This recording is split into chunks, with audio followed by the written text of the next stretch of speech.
Along those lines, Gibson was complaining that he doesn't think he's getting the ball enough. You're not getting enough shots. How do you respond to that? I mean, just typical prima donna, diva type player. Gibbs, I'm trying to actually pace him. He's so old. I'm trying to make sure he's like those like LeBron, like coaching LeBron. Those guys getting to be 40. You're trying to just pace them through their season. No, he's been awesome. How about Friday? How excited are you just to play somebody else? Yeah, I think everybody's just dying to get across and line up against somebody that's not yourself and get out there, on the wood and compete. I think, the preseason is so long. The runway is so long for us. And I hope it's something where they address that in the future of maybe giving more opportunities to play outside competition in the preseason. But yeah, so I think guys are just, we're at a point in the year where everybody's just itching to get out, compete, line up against somebody else, and kind of figure it out and see what's what. And we have an opportunity to do that Friday. I know the guys are thrilled, and so are the coaches. Robbie appears to be moving well. Not going to play Friday, but maybe next Friday. Yeah, moving well is I don't know, even at full strength, I don't know that he moves well, but he's moving as well as he can. That would be a benchmark. When he got hurt, we kind of felt like it would be a 3 to 4 week process. 3 weeks is this Friday.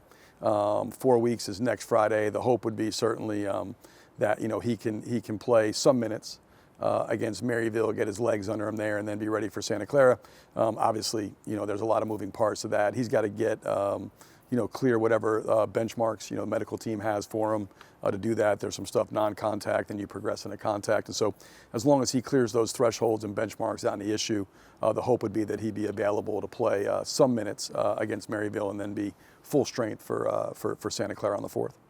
Over the last few seasons, Gibson's really kind of been one constant for this program, where there's been transfers, guys come in and out. He's been a constant. How important is he to this team as well, being a guy that's been here? He's played in Shapeits, he's been through it.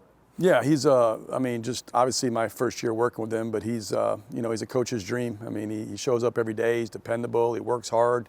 He doesn't say much, but he sets an incredible example. He models what you want to be. I think he's all about the right things. He's about winning. He's a great teammate.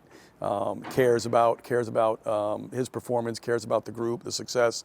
He's in here every day, not just in the practice piece, not the required piece, but unrequired work. He puts a lot into it. I think he's at a point in his career where he's got a lot of the individual stuff. He's going to be all-time leading three-point shooter, all-time leading scorer. I think he's all those things. He's either has or will accomplish. I think the biggest piece for him now is he wants the team success, and he's done a great job of not gonna say a whole lot, but the way he works every day, the way he competes, his dependability, his availability, all those things are at the very highest level. He's been amazing to coach. Have you named captains? I've never in my career named a captain. I always felt like, and this is just my opinion, not that it's right, I've always felt like, that empowers one or two people, it disempowers the other group, and it maybe takes power away from that. I think some of the stuff happens organically. And I would say, we talk a lot about leadership at all levels, and that every single person in the program has leadership responsibilities, freshmen on up, and everybody leads differently, but by working incredibly hard, paying attention to detail, and putting the team first. Don't have to say a word, and you could show great leadership, but just by doing those things. The best leaders obviously raise the level of the people around them, and they're able to get outside themselves and elevate performance. But the guys that do that, the guys that show up every day, work as hard as they possibly can, pay attention to detail, and put the team over themselves, they're showing great leadership without saying a word. And so I just always felt like that disempowered the other 15 or 14 guys who aren't captains, and maybe empowered one or two. And that stuff tends to happen. Like when you get into our huddles, Robbie's going to say his piece, Swope's going to say his piece. Like they're very vocal guys. Gibb is going to do it more through, like I said, how he works, how he operates. He's not going to, get in a guy's face for messing up, where Robbie will maybe hold guys accountable, but they each have great leadership. And we want our young guys feeling that too, that they have ownership. There's a shared ownership in this group from top to bottom, that everybody's got a stake in this. Soon fans are going to see this team for the first time. They're going to see your offense for the first time. What can they expect? Because we know it's going to be a little different from what they've seen with past coaches. Yeah, I mean, it'll certainly, hopefully we won't hurt anybody in the first few rows with turnovers. I'll say, two things. One, offense for us is I believe, scalable. And what I mean by that is like it gets better as we go. It's not something that starts good and it'll kind of detract. Hopefully it continues to build. We need the practice reps. We also need the game reps. To build that. We need the competition to show us, where we got to grow and where we can get better. But I think they'll see guys that play with great pace. I think they'll see guys that share the ball. I think they'll see guys who are trying to play for each other to make the game easier for each other. I think, the holy grail offensively is, trying to play in a way where all 5 guys are playing well at the same time. That's remarkably hard to do and very elusive. But I think we saw last year with our team in Indiana State, 5 guys all league and 6 man of the year. It is possible. But so we're going to work towards that. We got a long way to go. Hopefully the people that come out, it'll be the worst we look on the 18th. But and then the other part of it is, obviously, playing without Robbie, so much of what we do is, built to have him in that trigger spot. Other guys will be in that spot. They're not Robbie. We can't ask them to go in and do what he does. We got to figure out a way to do what we do, but we don't want to put in 2 different offenses. So, we're going to play the way we play. We're going to try to scale it to make sure we're putting guys in position to be successful. But I think they'll see a group that plays really fast, plays well together, is trying to make the game easier for one another, hopefully taking great shots. And when they walk out, go, man, that was a lot of fun to watch. It was a fun basketball game. They really competed well on both ends of the floor.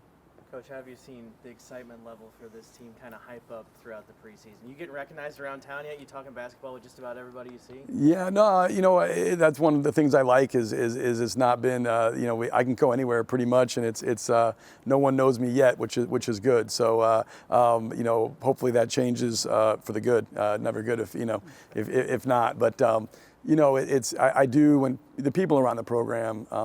The people that are really, one thing I have met around here is there are so many diehard Billiken fans who have been season ticket holders for 20, 25, 40. I met a guy today, 48 years. These season ticket holders, these people that bleed blue, these diehards and that have seen so much basketball here. And I just think that's so cool. It's such a great sports town. I think we have a chance to create our own niche in this sports market. It's a great sports town, great media, great coverage, and if we can go out and do what we need to do in terms of how we play and competing well and putting an entertaining product out there, I think this can really get momentum, and as we do that, it can become something where hopefully this becomes one of the hardest tickets in town to get over time. That's the goal. Coach Gibson mentioned how important spacing is, that you're getting a pro-style kind of spacing. Same dimensions as a pro court. How do you create that spacing in the college game? Yeah. There was a great coach that always said, offense is spacing and spacing is offense. His name was Rick Majerus. That was his quote, right? And that is incredibly true. Offense, the first key to having a good offense is your spacing. It is the hardest thing for players to understand is not the spacing to start is always good for every team, but as the possession moves on, maintaining the integrity of your spacing and being able to, because if you're going to play advantage basketball, if you clog up your own spacing, you can get in your own way and you can negate an advantage by that. So we spent a ton of time starting back on June 3rd. We talk about it all the time. We certainly in the summer had our boxes down where we wanted guys. We talk about it through film. We talk about it in the court.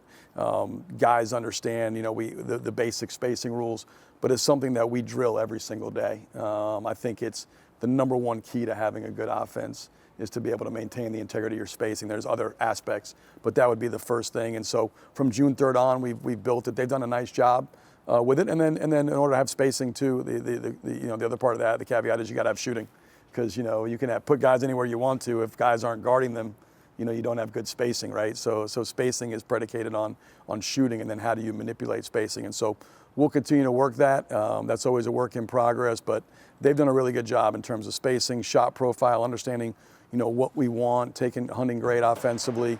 Those things have been really good, and now we just got to continue to build, and obviously a chance to compete against somebody else tomorrow is really something we're on Friday. Sorry, it's really something we're looking forward to, getting a chance to go out and look at it and kind of get a real mirror of where we are and where we can get better and what we're doing well, and then obviously areas we got to continue to grow in, and the issues. Rockhurst will show us some issues we got to continue to build across, and competition does that all year. They show you, stuff you got to work through and stuff you got to work around. And sometimes there's issues you can work through those issues. Sometimes there's issues that arise. You got to somehow work around them, and we'll see some of that for the first time on Friday.